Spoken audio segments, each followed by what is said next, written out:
in this market, guessing or making bad mistakes that you could solve with a little bit better planning and thinking are going to cost you thousands and thousands of dollars.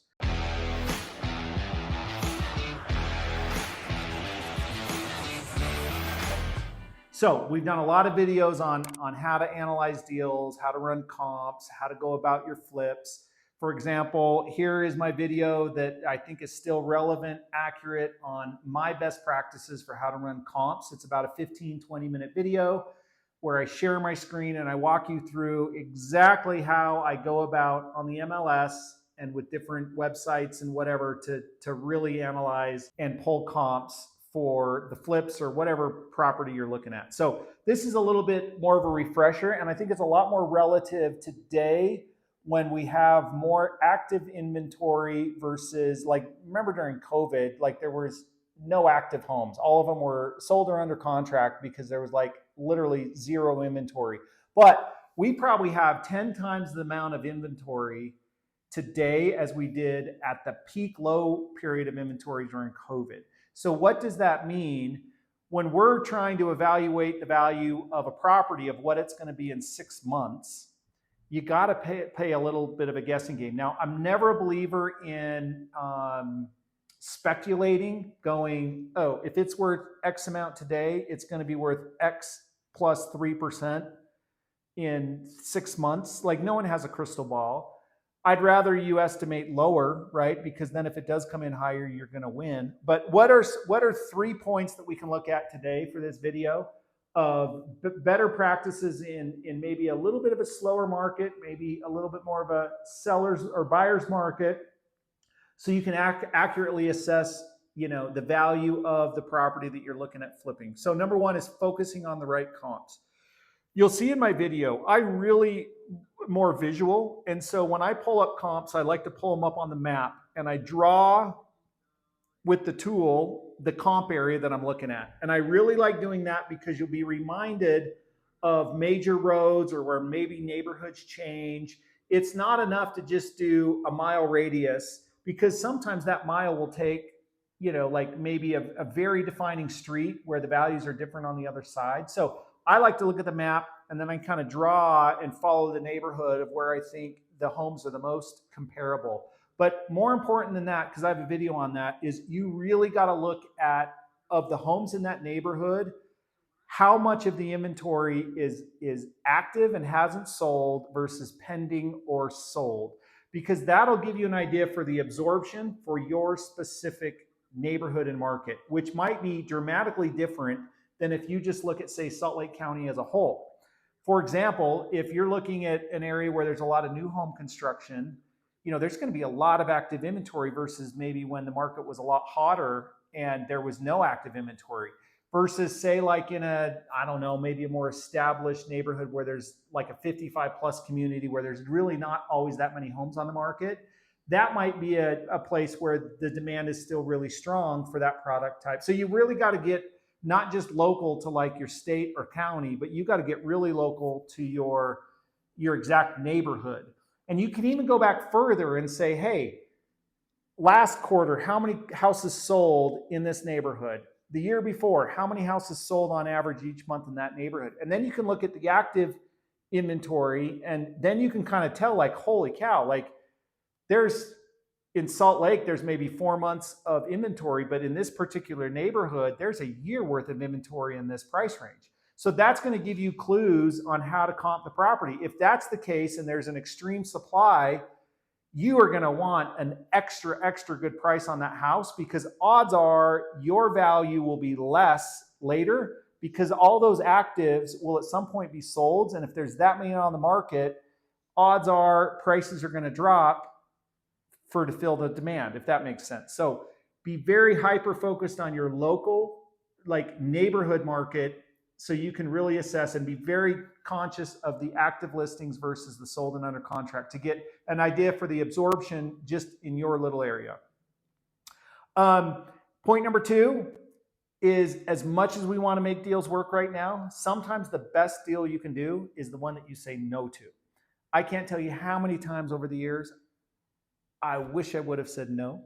and I got caught up in wanting that next deal, that you just say yes to it, and then it turns out to be, best case, a break even, worst case, you lose money on some of these. So know when to walk away. Don't force your model or your pro forma to fit a deal because of the assumptions that you tweak. For example, don't think that because you've sold every other house over the years and you've always paid a buyer's agent commission, you've always paid buyer's closing costs, and it's always taken you 9 months. Don't assume that it's going to be different on this one and modify your pro forma by saying, well, we're going to sell it for sale by owner. We'll take 3% off for commissions. No, I'm not going to negotiate with the buyer for their closing costs. Let's take 2.5 or 3% off there. And then, you know what? I'm going to do it in 4 months instead of 9 months so I can save 5 months worth of interest. That is going to get you into a deal that you shouldn't get into, because the best way to predict the future is to look at what you've done in the past. So know what you've done in the past, how you've done it, and then don't change your assumptions just to fit a deal on paper that works so you feel good about buying another house. Sometimes just be patient, wait for that next bus to come to the bus stop, and there's always another bus. It just might be tougher to find the next opportunity, but don't force what could be a bad deal trying to make it a good deal, because it's just, the market is going to be what it is, going to end up being a bad deal.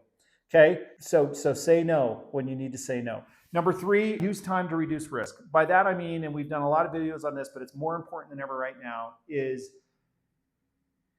ideally the deals you want to be buying right now are ones where you have due diligence time. Unless a wholesale deal is just such a no-brainer, amazing deal, don't get caught up in the hype of wholesalers, urgency, I've bought houses from wholesalers recently where originally their list price, I even went back verbally at a price, and then they didn't sell it. They kept telling me they had someone else that would do it. If you come up to this price, you can have it. Stick to your numbers, but better yet, look for ones that will give you due diligence so you have time before you've committed to buy it and inside of your due diligence period to do those inspections that sometimes when we're moving so fast, we don't do, like a sewer scope, a meth test, so those things that won't come back to bite you later, that if you took the time up front to analyze, you're going to know if it's an item you need to go back and negotiate or just pass on the deal. So use the free time to do as much of your due diligence as possible. That's going to be a lot easier with an MLS deal than it's going to be with a wholesale deal. So just be very cautious with these wholesale deals right now. And wholesalers that are watching, we love you guys. Keep finding deals.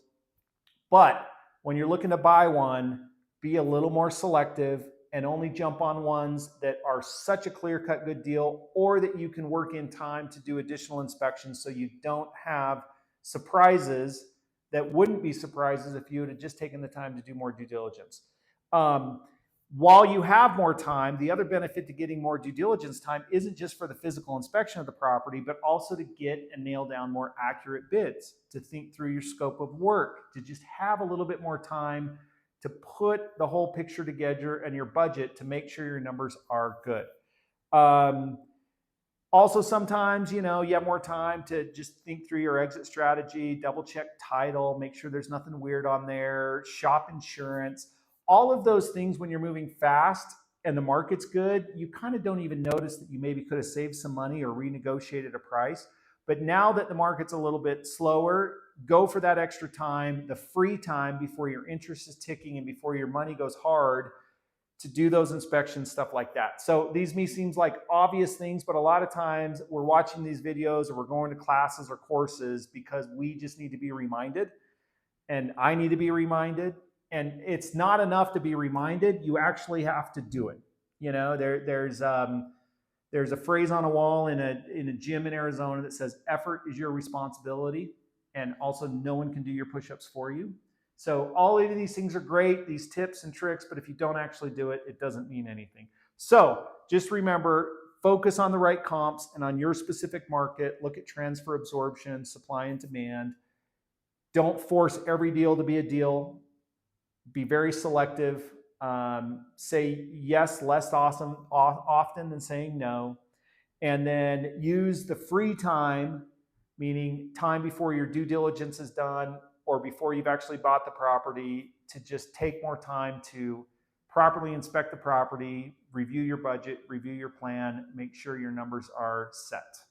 So use those things and tell me how you're doing it, not just by watching, but by acting. Because there's probably a lot of stuff that I don't know. In fact, I know there is. So I'd love to hear from you guys what other tips and tricks you might be doing that we didn't talk about here that I could do to benefit my business.